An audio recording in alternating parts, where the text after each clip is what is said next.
Leg spinner হিসেবে আফগানিস্তানের রশিদ খান নয়, বাংলাদেশের রিশাদ হোসেনকেই এগিয়ে রাখলেন পাকিস্তানের সাবেক cricketer Shoaib Akhtar.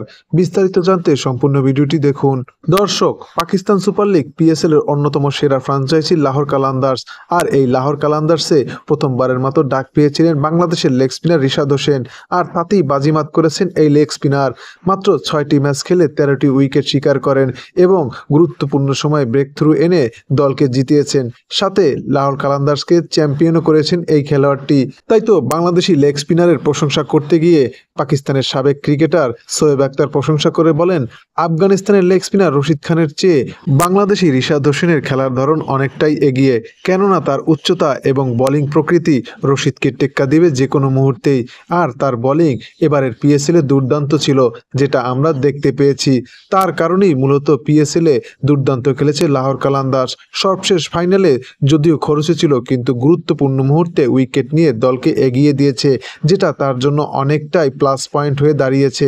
রিশাদের batting ability নিয়ে বলতে গিয়ে শোয়েব আখতার বলেন, রিশাদের ব্যাটিং অ্যাবিলিটিও দুর্দান্ত। ডেথওভারে দুর্দান্ত ব্যাটিং করে সে। তার প্রতিটি ছক্কা আমার চোখে লেগে থাকে। সে যখন ব্যাটিং করে আমি তার ব্যাটিং চেয়ে দেখি। লেগ স্পিনারের পাশাপাশি ব্যাটিং অ্যাবিলিটির পার্থক্যের কারণেই আমি রশিদ খানের চেয়ে রিশাদকেই এগিয়ে রাখব। দর্শক, আপনিও কি শোয়েব আখতারের সাথে একমত?